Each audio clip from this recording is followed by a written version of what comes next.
नमस्कार, जय हिंद। क्या हालचाल? जी हाँ, हालचाल बढ़िया होना चाहिए और तैयारी लगातार आप कर रहे हैं। तो तैयारी जब करते रहे हैं और कर रहे हैं तो हम लोगों को उस तैयारी में आज एक टॉपिक लेकर मैं आया हूँ और वो टॉपिक क्या है जो कि इम्पोर्टेंट है, एग्जाम में बहुत बार पूछा गया है। आप कहिएगा कौन सा टॉपिक सर? तो जब किसी तत्व का हम लोगों से पूछ देता है इलेक्ट्रॉन की संख्या, प्रोटॉन की संख्या या फिर न्यूट्रॉन की संख्या, तो इतना आसान क्वेश्चन हम लोग जो है वहां पे टैकल नहीं कर पाते हैं। तो आज इस वीडियो से आपका वो जो टैकल नहीं कर पाने का, उसको ज्ञात नहीं कर पाने की जो प्रक्रिया है वो पूरी होगी। अब आप कहिएगा कि सर ये तो आसान है ना, हम लोग जानते हैं बहुत लोग। तो अगर आप जानते हैं तो जरा देखिए, यहाँ पे मैं दो स्पेसिस का नाम लिखा हूँ। अगर आप जानते हैं तो फिर तुरंत बताइए कि Al3+, एल्यूमिनियम 3+, साथ ही साथ नाइट्रोजन 3-, N3-, इन दोनों में इलेक्ट्रॉनों की संख्या तथा प्रोटॉनों की संख्या और साथ ही साथ न्यूट्रॉनों की संख्या क्या होगी। और अगर नहीं आता है तो आप वीडियो में अंत तक बने रहें, वो टॉपिक हम लोग डिस्कस करने वाले हैं, उस तक पहुंचेंगे आज इसी वीडियो में। तो जब हम लोग शुरुआत कहते हैं ना, थोड़ा मोटिवेशन होना चाहिए, मोटिवेटेड रहना चाहिए। तो मोटिवेटेड रहने के लिए मैं आपको कहता हूँ एक छोटा सा कोट जो मुझे याद आ रहा है। परिंदे को मंजिल मिलेगी यकीनन, परिंदे को मंजिल मिलेगी यकीनन, ये फैले हुए उनके पर बोलते हैं, अक्सर वे लोग खामोश होते हैं जमाने में जिसके हुनर बोलते हैं। तो बस इसी लाइन के साथ हम लोगों को मोटिवेटेड रहना है, अपने हुनर से लोगों को खामोश कर देना है। और हम लोग खामोश है, इसका मतलब हुनर हमारे पास है। तो अक्सर वे लोग खामोश होते हैं जमाने में जिसके हुनर बोलते हैं। जी हाँ, उसी के साथ हम लोग चलिए शुरुआत करते हैं इस बेहतरीन रसायन विज्ञान के टॉपिक का। आपको मैं एक बात बता दूं, सबसे पहले मैं आपका 2 मिनट लूंगा छोटे से कॉन्सेप्ट के लिए, और जैसे ही कॉन्सेप्ट पूरा हो जाएगा फिर मैं सीधा क्वेश्चन पे आऊंगा बिना इधर उधर टाइम गवाए। आपको पता है किसी भी तत्व को हम लोग x से प्रदर्शित करते हैं, इसको दिखाते हैं, दर्शाते हैं, और इसके नंबर नीचे एकदम छोटा सा लिखा रहता है, एक नंबर, और ऊपर एक नंबर लिखा होता है। तो ये x क्या है? तो ये x हमारा जो है वो है क्या? तो वो है तत्व। आप सभी को याद है, आप कहिएगा हाँ ये तो हमने पढ़ा है, ये हम लोगों को याद है। फिर ये जो Z है इसको क्या कहते हैं? तो इसको कहते हैं हम लोग परमाणु संख्या। जी हाँ, परमाणु संख्या। ये क्लास बाइलिंगुअल होने वाला है, दोनों को होगा यहाँ से फायदा, Hindi plus English, double dose.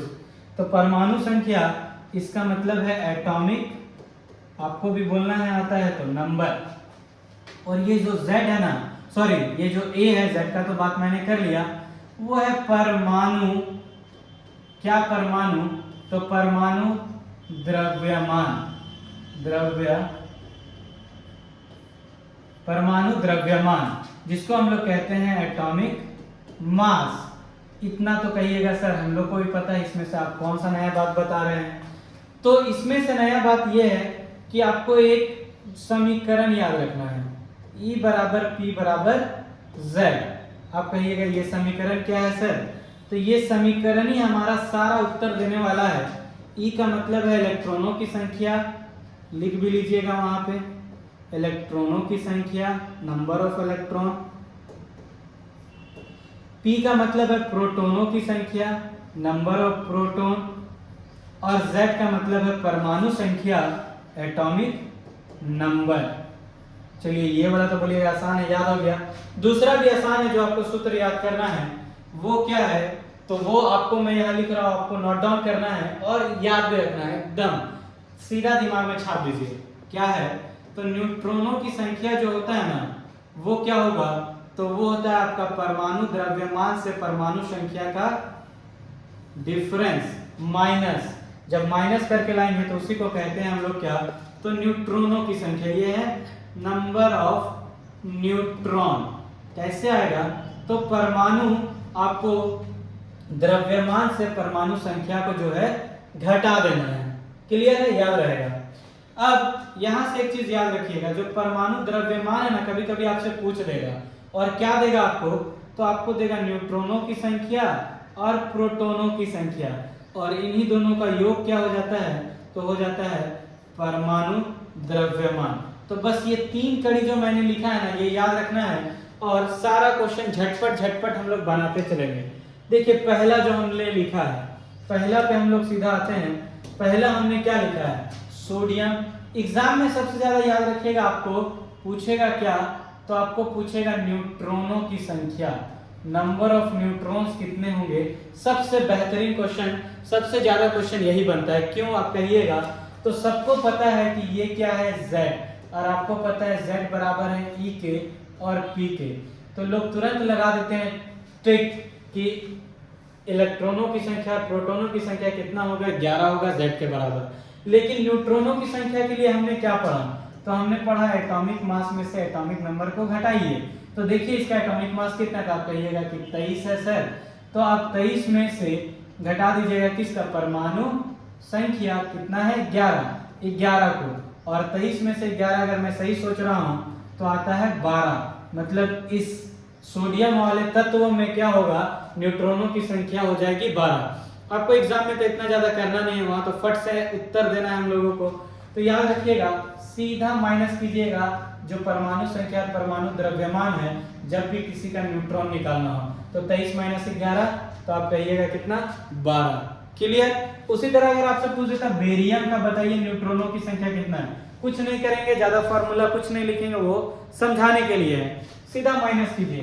तो आप कहिएगा कि कितना माइनस करना है सर, तो देखिए ना एरो तो हमने दिखाया है आपको, कितना 137 में से 56, अब कर दीजिए माइनस, तो 7 में से 6 गया तो आप बोलेगा 1, अब यहाँ पे 3 5 जाएगा नहीं, 13 में से 5 जाएगा तो कितना, तो 8 5 13, हमको जहां तक याद है। तो न्यूट्रॉनों की संख्या आ गई यहाँ पे 81 सीधा बता देना है, कोई फार्मूला नहीं, कोई दिमाग नहीं, ऊपर से नीचे को घटा दीजिए। हमेशा परमाणु द्रव्यमान ऊपर, परमाणु संख्या नीचे, ऊपर से नीचे को घटाइए, हमारा उत्तर तुरंत चुटकियों में।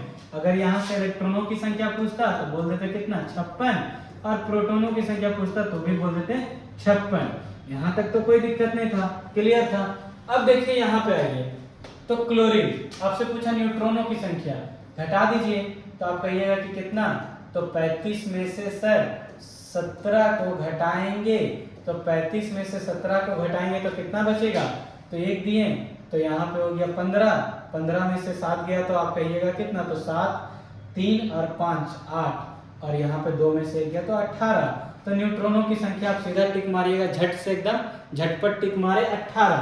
आप भैया लोग हम लोग इस तरह का दे दिए, आप कहिएगा फिर तो क्लोरीन है सर, हाँ है तो क्लोरीन में, तो कीजिए ना, तो 37 में से आप कहिएगा 17 को घटा देंगे, तो न्यूट्रॉनों की संख्या कितना, तो 37 में से 17 घटाए तो आप कहिएगा 20, तो यहाँ पे न्यूट्रॉनों की संख्या आ गया आपका 20।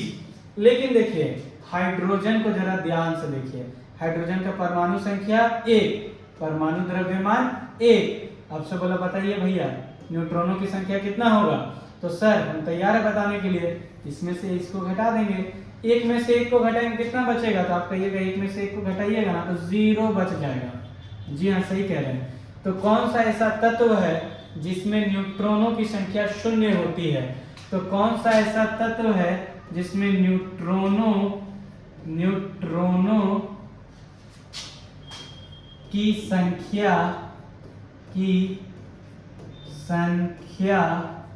क्या होगी, तो मैं 0 पे सवार हूं, मैं 0 पे सवार हूं। तो याद रखना है कौन है 0 पे सवार, तो आप बोलिएगा सर हाइड्रोजन। क्यों हाइड्रोजन, क्योंकि हाइड्रोजन में न्यूट्रॉनों की संख्या जो है ना वो होती कितनी है, तो आप कहिएगा 0 होती है, आपको याद रखना है। उसी तरह हाइड्रोजन ये जो है आपका पता होगा, इसके आगे चलिए, पहले इसके बारे में पता है वो हम बाद में बात करेंगे क्या पता है। आइए यहाँ पे बोलेगा न्यूट्रॉनों की संख्या कितना है सर आर्गन में, तो आप कहिएगा कि न्यूट्रॉन बताते हैं फट से, 40 में से 18 घटा देंगे, आप कहिएगा 18 2 20 और 20 40 मतलब 22। तो न्यूट्रॉनों की संख्या यहाँ पे छठ से टिक मारिएगा 22। और यही यहाँ पे जब देखिएगा तो कहिएगा अच्छा न्यूट्रॉन, हाँ न्यूट्रॉन, तो बताइए ना सर, तो 20 और 40 दोनों को हम डिफरेंस ले लेते हैं तो आ जाएगा 20, तो हम कहेंगे यहाँ पे न्यूट्रॉनों की संख्या सर 20 हो जाएगा। कोई बात नहीं, हो जाएगा तो हम लोग टिक करेंगे। आगे बढ़ेंगे। लेकिन खेला, जिसके लिए मैं कह रहा था कि इंतजार कीजिए, देखिए आया एल्यूमिनियम 3+, सिर्फ एल्यूमिनियम नहीं है, कंफ्यूज नहीं होइएगा, और यहाँ पे नाइट्रोजन 3-। आपसे कहा है कि बताइए दोनों में इलेक्ट्रॉन, प्रोटॉन और न्यूट्रॉन तीनों की संख्या बताइए। तो आप क्या कीजिएगा, इलेक्ट्रॉनों की संख्या मैं पहले बताता हूं। एल्युमिनियम आप कहिएगा इसके पास अगर नॉर्मल एल्युमिनियम होता तो कितना इलेक्ट्रॉन, 13, यहाँ पे 3+। हम लोग पढ़े थे या तो हम लोग किसी से इलेक्ट्रॉन को लेते हैं या तो इलेक्ट्रॉन को देते हैं, या तो हार्श होता है या तो फिर बोलते हैं बढ़ोतरी होता है। तो प्लस वाला कब लिखते हैं हम लोग, जब किसी इलेक्ट्रॉन का हार्श होता है, लॉस ऑफ इलेक्ट्रॉन। तो आप कहिएगा कि इलेक्ट्रॉन क्या किए सर, तो हम बोलेंगे बांट दिए, मेरे पास ज्यादा था ना, तो कितना बांटे हैं, तो 3 बांटे हैं। अब मेरे पास 13 इलेक्ट्रॉन है, 3 को तो हम बांट दिए भैया। अब 3 को जब बांट दिए हैं तो 13 में से 3 को बांट देंगे तो कितना बचेगा, तो आप कहिएगा कि 13 में से 3 को ना बांटे हैं, तो हम कहेंगे हाँ। तो आप कहिएगा कि 13 में से 3 को बांट दीजिए ना सर, क्या दिक्कत है, तो बच जाएगा आपका 10। हम भी कहें कि आप तो सही कह रहे हैं, सीखे हैं मतलब यहाँ से। तो इलेक्ट्रॉनों की संख्या आप लिख दीजिएगा 10, प्रोटॉनों की संख्या, न्यूट्रॉनों की संख्या। देखिए ये दोनों में कोई बदलाव नहीं होगा। प्रोटॉनों की संख्या इसका अभी भी 13 रह जाएगा, क्योंकि 13 इसका एटॉमिक नंबर है, परमाणु संख्या है। और न्यूट्रॉनों में क्या करेंगे, तो एल्युमिनियम का आपको याद होगा 27 होता है परमाणु द्रव्यमान, में से 13 को घटाना दीजिए, 7 में से 3 गया तो आप कहिएगा 4, और 2 में से 1 गया तो 1, तो न्यूट्रॉनों की संख्या इसका आ गया 14। कोई दिक्कत नहीं है, मतलब कहाँ पे खेला हुआ है, इलेक्ट्रॉन के पास, ये आपको याद भी रखना है। उसी तरह इस नाइट्रोजन के बारे में आइए। तो नाइट्रोजन आपको पता है इसका नॉर्मल एटॉमिक नंबर कितना है, आप कहिएगा 7, 3 माइनस, मतलब 3 हम मांगे हैं किसी से, गेन किए हैं, तो 3, 7 था पहले से, 3 ले लिए, तो कितना हो गया, तो आप कहिएगा 10। मतलब यहाँ पे इलेक्ट्रॉन की संख्या कितना है, तो आप कहिएगा 10 है। जी हाँ 10 है। प्रोटॉन की संख्या कितना है, तो जो एटॉमिक नंबर है, जो परमाणु संख्या उसी के बराबर। और न्यूट्रॉन की संख्या कितना है, तो ये एक्सेप्शन में आप याद किए होंगे, 14 इसका परमाणु द्रव्यमान और 7 इसका परमाणु संख्या, और इसको माइनस कर देंगे तो हम लोगों को आ जाएगा कितना, तो हम लोगों को आ जाएगा 7, मतलब इसका न्यूट्रॉन हो गया 7। ये तो हम लोग को याद रहेगा, इतना छोटा सा कॉन्सेप्ट है। अब देखिए यहाँ से खेला क्या होगा, खेला ये होगा, देखिए यहाँ पे इलेक्ट्रॉन की संख्या 10, यहाँ पे इलेक्ट्रॉन की संख्या 10, दोनों जगह इलेक्ट्रॉन की संख्या क्या है, तो आप कहिएगा सर सेम है। और सेम जहाँ पे आ जाए केमिस्ट्री में या फिर साइंस के अंदर, वहाँ पे एक वर्ड यूज करते हैं टेक्निकल वाला, और आप कहिएगा सर वो वर्ड कौन सा है, तो वो वर्ड है आपका आइसो, जो कि मैंने लिखा है। और क्या सेम है सर, तो आप कहिएगा इलेक्ट्रॉन, तो इसको कहेंगे iso electronic species, iso electronic species. Iso मतलब सेम, किसका, इलेक्ट्रॉन का संख्या, तो इसलिए ये दोनों, मतलब ये जो एल्युमिनियम 3+ है और क्या, तो और आपका नाइट्रोजन 3-, दोनों कैसे हैं, तो दोनों आइसो इलेक्ट्रॉनिक स्पेसीज हैं, मतलब सम इलेक्ट्रॉनिक प्रजाति, सम इलेक्ट्रॉनिक प्रजाति अगर हिंदी में लिखना हो तो। आपको यहाँ तक क्लियर है, समझ में आया। जरा रिवर्स आइए, देखिए यहाँ पे क्या है, तो यहाँ पे खेला हो रहा है। कैसा खेला हो रहा है सर, बंगाल वाला खेला नहीं, कैसा खेला, तो यहाँ देखिए इसका परमाणु संख्या 18 है, यहाँ पे देखिए इसका परमाणु संख्या 20 है, लेकिन परमाणु द्रव्यमान यहाँ पे भी 40 और परमाणु द्रव्यमान यहाँ पे भी 40। तो कहिएगा सर इसमें कौन सा बड़का बात हो गया, 40 से ना है, तो हम भी कहेंगे कि हाँ 40 से है, कोई बड़का बात नहीं है। लेकिन दोनों बड़का बात नहीं, लेकिन सेम तो है ना सर, तो आप कहिएगा हाँ सेम तो है, इसमें तो कोई बात नहीं है। तो हम लोग सेम को कहें क्या हिंदी में, सम। और क्या सेम है, तो इसका भाग, तो इसको कहेंगे सम भारिक, भरवा इसका सेम है भरवा, तो कह देंगे समभारिक प्रजाति। और समभारिक प्रजाति नहीं तो आप कह सकते हैं तत्व, समभारिक तत्व। और हम कहे थे सेम में क्या आता है इंग्लिश में, तो आइसो, और है सेम क्या, तो आप कहिएगा द्रव्यमान। तो द्रव्यमान को कह देते हैं बार। तो ये हो गया आइसोबार्स, जो नाम सुनते थे ना आइसोबार्स, तो यही उदाहरण हो गया। आर्गन 1840 और कैल्शियम 2040 दोनों क्या है, तो आइसोबार्स है।